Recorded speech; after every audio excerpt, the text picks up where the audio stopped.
এটা আসলে যখন এই কলেজটি যখন শুরু হচ্ছিল তার আগে থেকে আমার আসলে কলেজটি দেখা না হলেও কলেজের যে শুরুটা যে ডাক্তারটি করেছিলেন উনি হচ্ছেন ডাক্তার নুরুল আলম ভাই। আমি আসলে আজকে এই দিন ওনাকে স্মরণ করছি।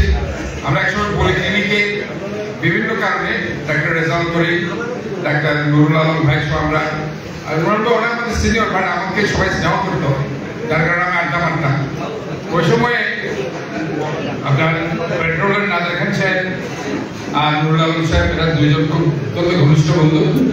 তারা ওই সাধারণ মেডিকেল কলেজ কিভাবে করবে, কিভাবে সেটা শুরু করবে, এগুলো নিয়ে আলোচনা। তখন থেকে কিন্তু সাধারণ মেডিকেল কলেজের সাথে আমার পরিচয়, যদি আমি এখানে আসতে পারিনি, বাট আজকে এখানে আসতে পারে আমি অত্যন্ত আনন্দিত। আমার এখানে সম্মানিত ল্যাবের নেতৃবৃন্দরা আছেন, এখানকার ডাক্তার মুশারুদ্দিন চৌধুরী, উনিও এই কলেজের অধ্যক্ষ ছিলেন,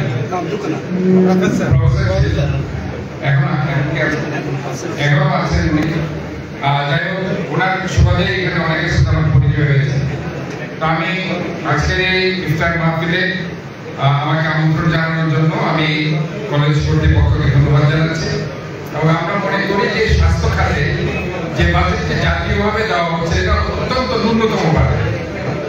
আমাদের সাবকন্টিনেন্ট অথবা সাউথ এশিয়ার অন্যান্য দেশগুলোর সাথে আমরা তুলনা করি, যেখানে বাজেট দেওয়ার কথা 8 to 10% উপরে, সেখানে আমাদের বাংলাদেশে স্বাস্থ্য খাতে বাজেট হচ্ছে 2 to 3%।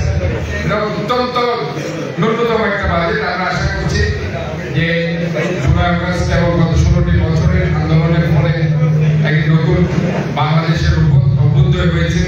আমরা আশা করছি স্বাস্থ্য খাতের বাজেট অবশ্যই বাড়বে এবং আমাদের ডাক্তারদের যে সমস্যাগুলো আছে অবশ্যই সেই সমস্যাগুলো সমাধান হবে এবং এখানে যাতায়াত সহ অন্যান্য সমস্যা আছে, যদি কোনো রাস্তাঘাটের কোনো প্রবলেম থাকে আমাকে আপনারা লিখবেন।